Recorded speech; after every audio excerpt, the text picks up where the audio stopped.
Ang bango ng helmet ko, di. Oh, talaga? Oo, bago eh. Oh, dati ikaw yun, oh. Asan? Ayun, oh, platino. Kamo. Baka hindi ako yun, baka kamukha ko lang. Hindi ba si Coco Martin yun? Si Coco Alfred yun. Malapit na raw mag-operate itong Kawasaki Guanzon. Sir, nagmumotor ka, di ba? Motor mo yan? Ah, motor mo? Sakto ka. Ngiting-ngiti si sir eh.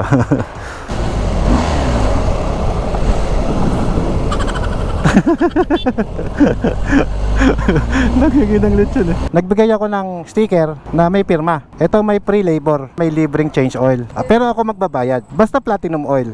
Parang mataba ako dun. No? Mataba nga ako dun. Saan ka dumaan? Saan tayo dumaan? Dito lang din. Antulin mo.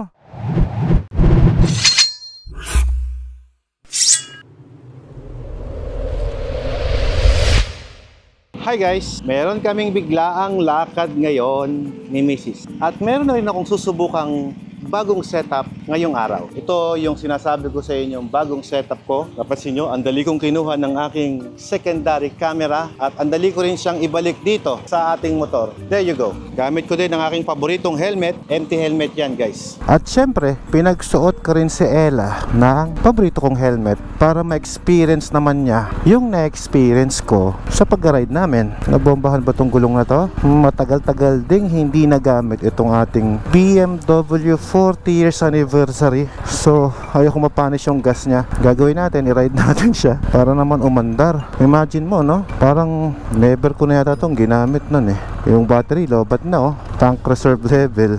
At ang mileage niya is 1,700 pa lamang. Napakalapit pa lang na narating niya. Halos hindi talaga nagamit. Gamit ko pa lang ngayon yung ating 70 degrees na jacket, no? Paborito kong jacket to sa Pilipinas kasi kapag nag-ride kami sa Philippines, mainit, di ba? Eh, itong jacket na to, kahit mainit ang panahon, eh, ang ganda ng feel. Susunduin ko lang yung kadate ko. Siguro masabi ko na one of my favorite jacket tong 70 degrees. Ito, ayan. Hanapin nyo lang sa mga Spider store, guys. May 70 degrees na gantong jacket. May padding na siyang kasama dito, pati dito. Tsaka hanggang likod. Naglagay ako sa likod eh, ng back pro para at least mas safe yung ating biyahe. Saan si boss?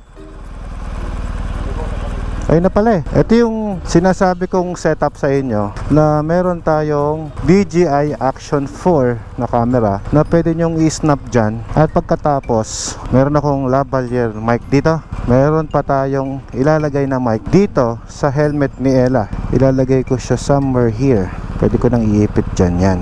Pero bibili ako ng isang magnet para ilagay ko siya dito. Kaya lang sa ngayon, hindi pa ako nakabili eh. Yan, hopefully maging maganda naman yung audio niya.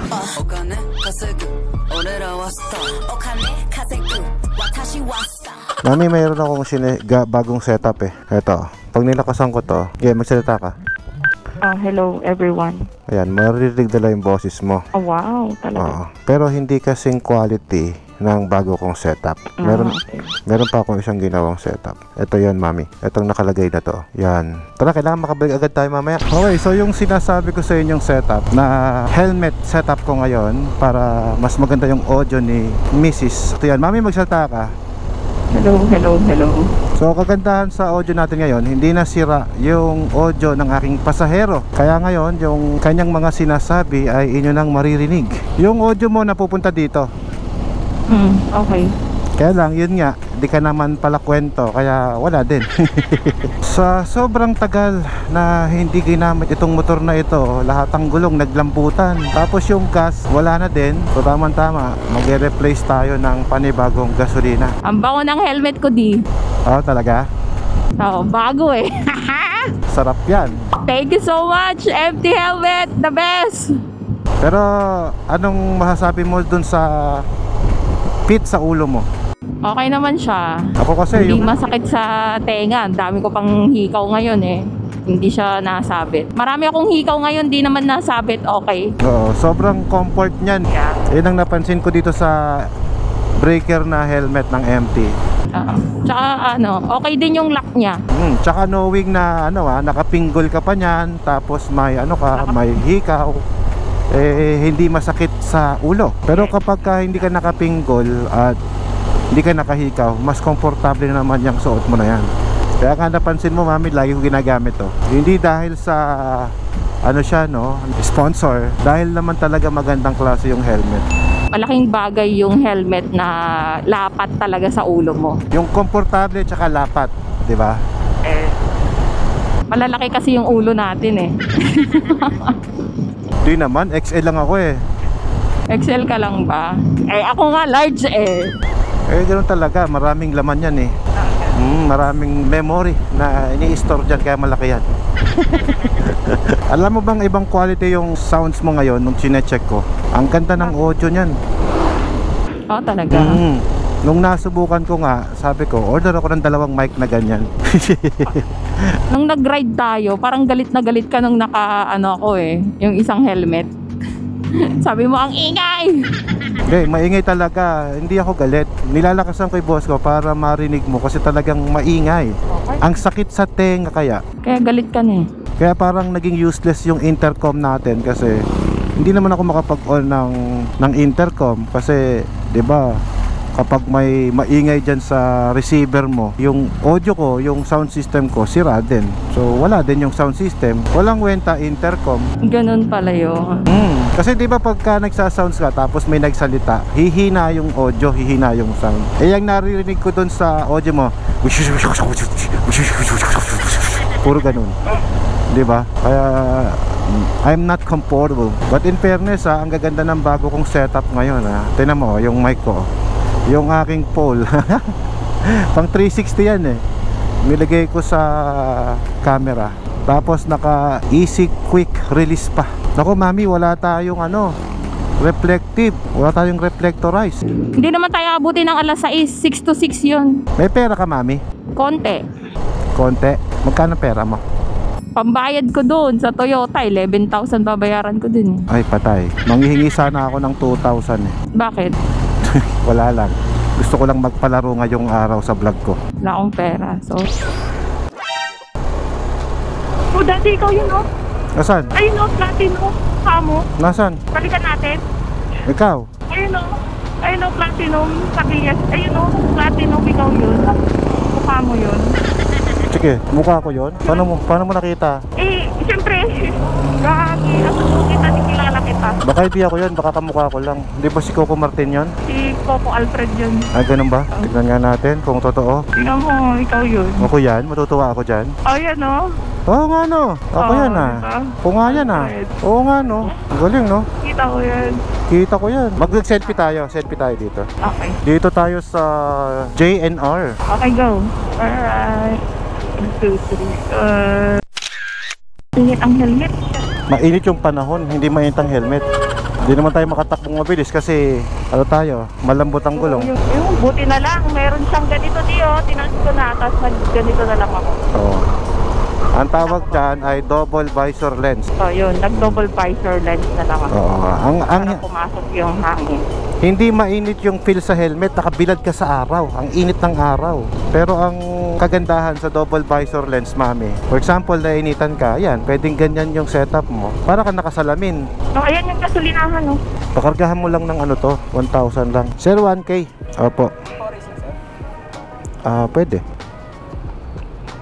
Ako, ayaw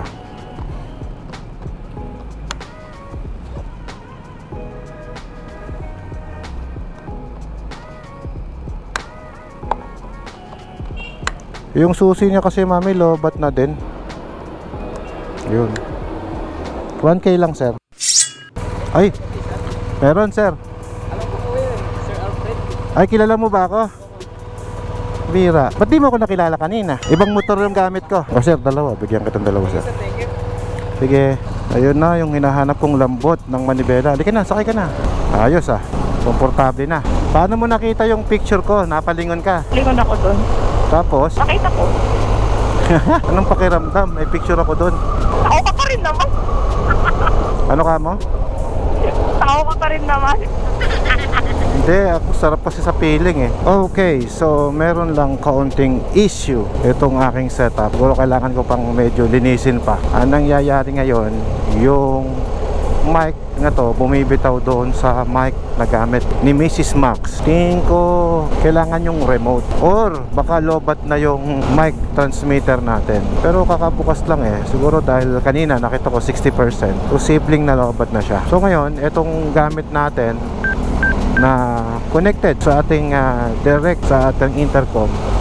Siyempre, pag nalobat yung intercom, doon pa lang siya mawawalan ng connection sa aking kausap.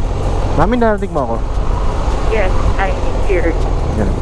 So hindi ko alam kung lobat na yung kanyang mic na wala na kasi yung indicator dyan sa aking camera. Alright, malapit na tayo sa ating pupuntahan. Dito tayo sa Toyota Dagupan. Doon tayo sa service. Sa entrance tayo. Dito ka Dito ba? Oo, ganyan.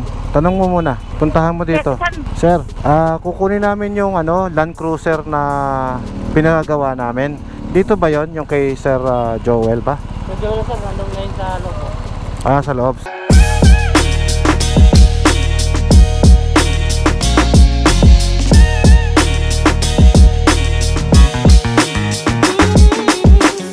Okay, so alis na kami dito sa Toyota. Meron pa kaming appointment kasi sa aming retain lawyers. May mga retain lawyers kasi kami ngayon. May mga bagay na kailangan i-discuss. Actually, simula nung lumaki ang kumpanya ng Watermax, nagkaroon na kami ng mga retain lawyers na binabayaran namin monthly. Pero halos hindi nagagamit kasi halos wala namang kaso. Sobrang laking convenient itong helmet na gamit ko, no? Yun si Ella, nagpagas pa siya. Mauna ako umuwi. So, meron akong gagawin na konting katuwaan lang.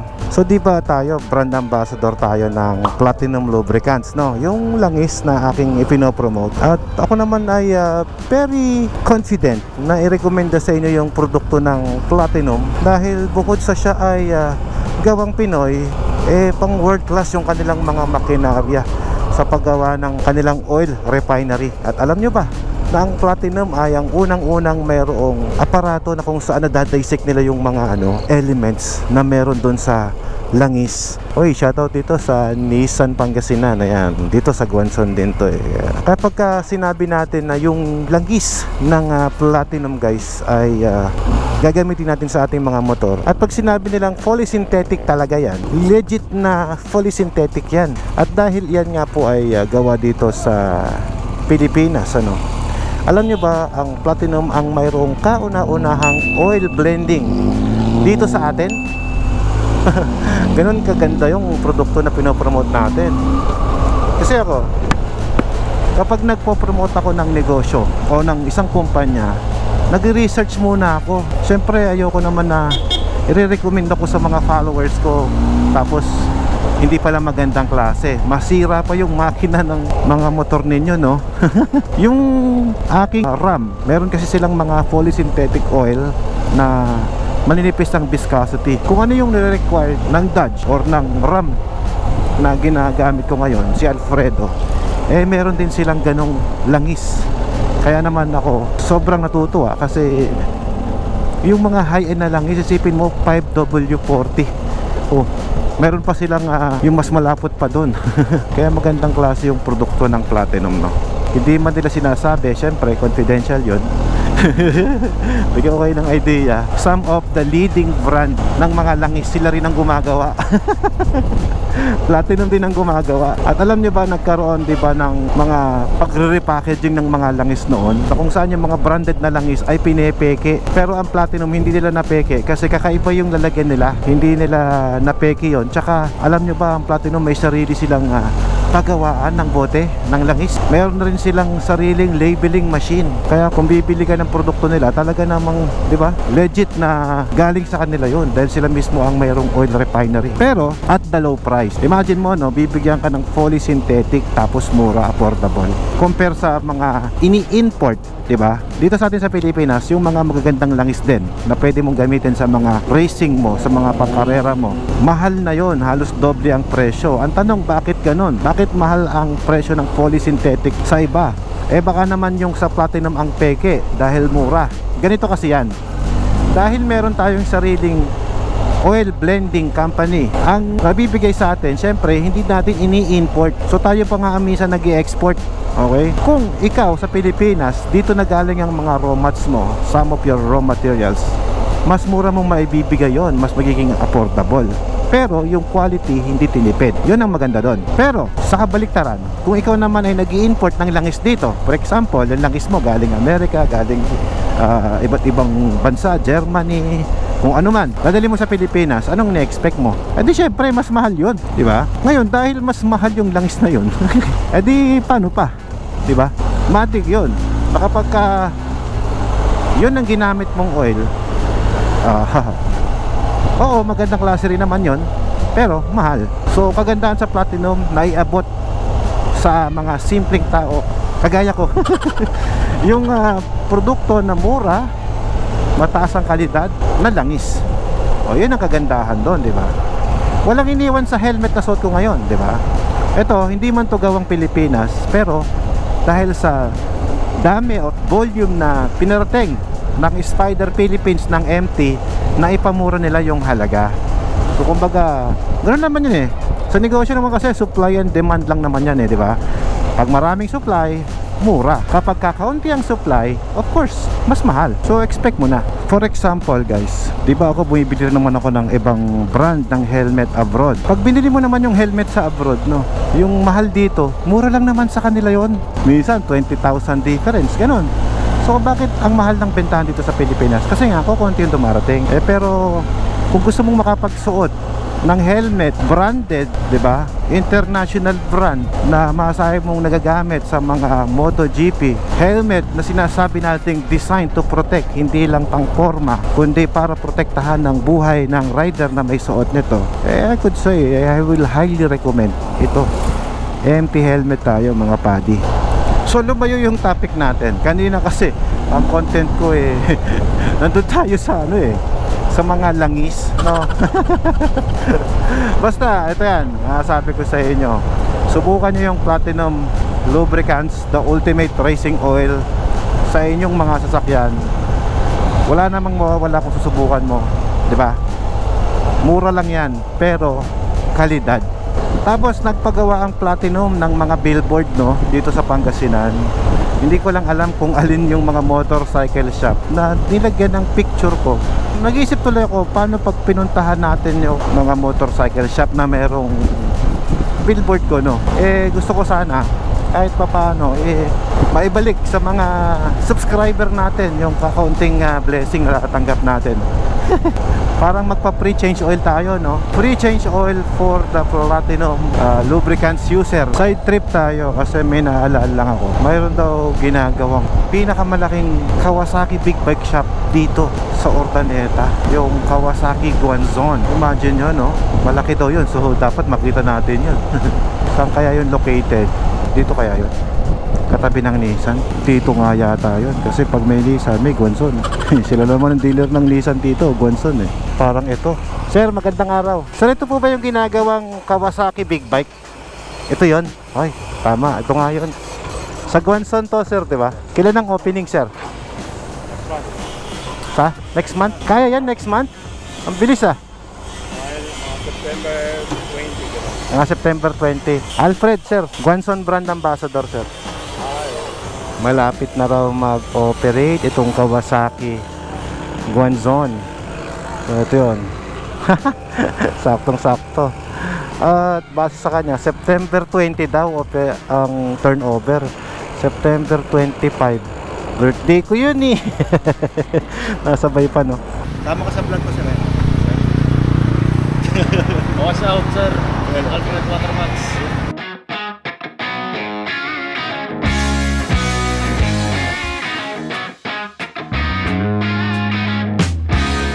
Sir, papasok? Pwede ba pumasok dyan?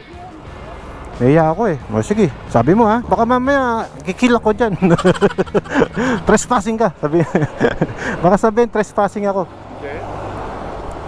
Sige, pasok ako. Sisilipin ko lamang. Sir, nagmumotor ka, di ba? Motor mo yan? Sa akin. Ah, motor mo? Sakto ka. Dito, sa may Lipay Villasis, makikita mo yung platinum lubricants na may tarpaulin ko. Pakita mo yan. May libreng change oil ka ng platinum para sa motor mo. Okay? Okay, boss? Sir, sticker. Pero ito wala tong libre kasi walang pirma eh. Sir, bigyan kita ng walang pirma. Iniwan na ako. Sir, thank you ah. Sir, silipin ko lang yung loob na. Ito, malapit na mag-opening pala ito. Ito yung shop ng Guanson Group of Companies na Kawasaki. Ang ganda naman ng pwesto. Tapos doon yung service area oh. Duwag, ang laki. Saan kaya kami tatambay dito? Hello sir. Sticker, pang cellphone, pang motor. Oh, kompleto na. Ayan, pang tumbler mo sir. Bagay na bagay sa tumbler mo. Ngiting-ngiti si sir eh. Ito yung counter sir. Customer service dito no. Sir, pwede umakyat doon? Oh, pwede daw. Uy, ang luwag. Wow. Ang luwang. Dito siguro yung mga display ng big bike. Baba tayo. Diyan yung parking. Ang luwang ng parking oh. Ano sir, napalo mo na ako sir? Yan. Thank you boss. Follow mo na. Yun oh. Ha? Tumadaan din kayo sir sa mga Yamaha. Siyempre, Yamaha, Kawasaki, Honda. Ayun, kapalo na sila sir. Thank you, okay kayo sa vlog ko. Sige, thank you ah. Salamat. Alright. At least nabigyan tayo ng pagkakataon na kapasok sa loob. Pauwi na sana ako pinapasok tayo. Ayun, di napasok tayo. Bigla. Okay, let's go. May appointment pa ako sa lawyer ko. Okay, by the way guys, sa opening ito ay magkita-kita tayo. Sigurado dito tayo niyan. November 23, 2024. Yan ang opening date natin. At ako ay sobrang saya. Napahinto lang ako. Feeling ko meet and greet eh. Uwi na ako. Meron pa tayong isang meeting sa bahay.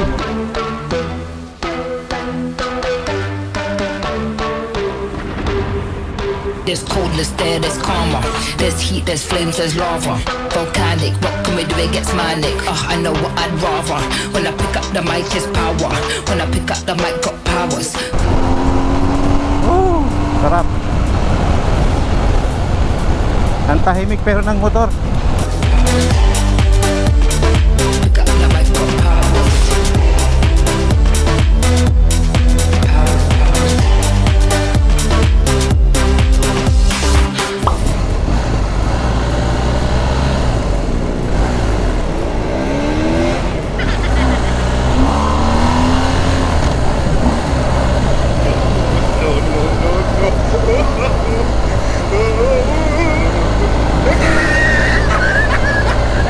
Wow, lechon.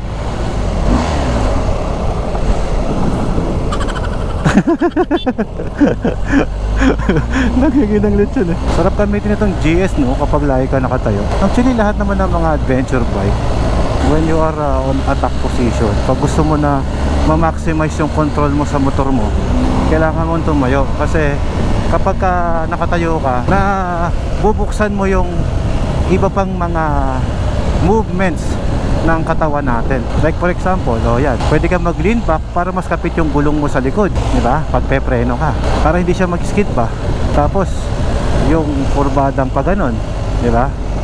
Counterweight, ma-unlock yun. Tapos dahil kita mo lahat ang nasa paligid mo, mas madali sa yung lumusot ng ganon, di ba? O yan, makokontrol mo na yan kung kapos o hindi, o lusot. Ganon eh. Sa off-road riding, no, halos 80% ng inyong riding, lalo sa MX, nakatayo. So kailangan ma-practice mo yun. That's why yung mga boots namin sobrang stiff eh. Yung itatayo ka talaga niya. Kung nakaupo ako, nahihirapan akong i-maneuver siya. Oh. Excuse me. So yung nabigyan ko ng sticker na may pirma ko kanina, hindi taga dito, taga Angeles, no? Shoutout kay sir. Ngayon, baka hindi niya makita yung shop na sinasabi ko. So, sir, para sa'yo to, pag nakita mo yung Shell gas station doon sa malapit na din dito yung sinasabi ko sa inyong motorcycle shop. May Magic Appliance dito kayong makikita. At pagkatapos, ito yung Spider MT helmet, safety gear. O yan, makikita nyo rin po yung landmark na yan. At pagkatapos, makikita nyo naman dito yung sinasabi ko sa inyong may signage ko. Okay, so eto na yung JNR. Andito yung picture ko. Hello po, good afternoon ma'am. Wala na yatang langis na platinum dito. Meron kayong platinum oil? Naubusan kasi ako sir. Naubusan ka stock? Mabenta talaga yung platinum, no? Wala pa kasi akong deliver sir. Magpapalaro pa naman ako. Kala ko meron pa. Sir, yun, no?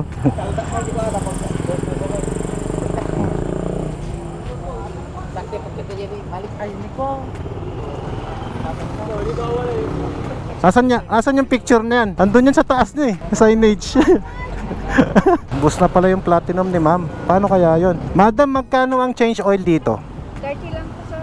Ang bayad plus yung langis ng platinum. O ganito na lang. Kasi nagpamigay ako ng sticker na may libreng change oil. Ngayon, 30 ka mo isa, di ba? Gawin mo na lang 100 isa. So bibigyan kita ng 500. Yun yung labor, di ba? Labor 30, di ba? Ay, Mark! Ngayon kasi, nagbigay ako ng sticker na may pirma. Ito may pre-labor. Pero ako magbabayad. Basta platinum oil. Ang problema, wala tayong platinum. So ganito lang gagawin ko, ate. Dadalhan kita rito ng langis ng platinum. Tapos lahat yon pang giveaway, plus ako na magbabayad doon sa labor. So gawin na nating instead na 30, 5 yon, gawin nating 100 isa para 500. Ikaw mag-change oil? O para may 500. So yung lahat ng pupunta sir na may pirma kung ganun. Ay, may pirma. May pirma lang, wag yung may ano sa WM.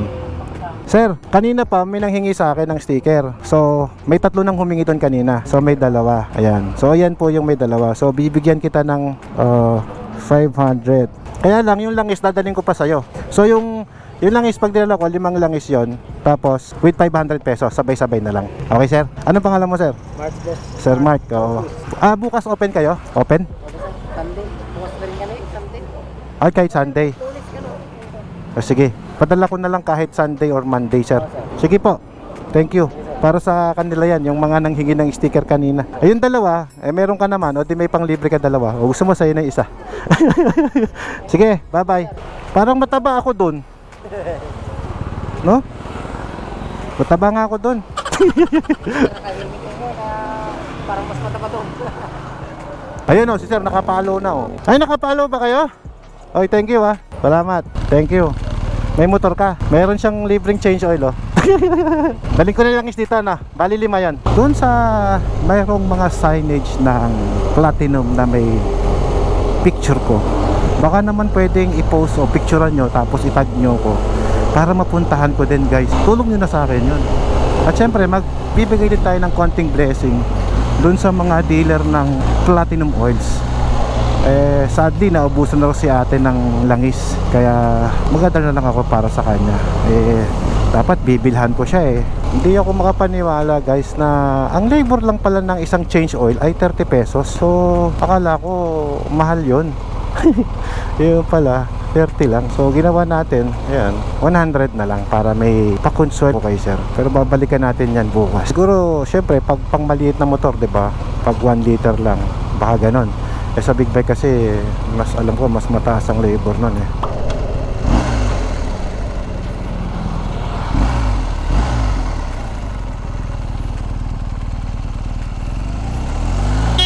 Kape! Uy, dami tao Ito na yung mga bisita natin.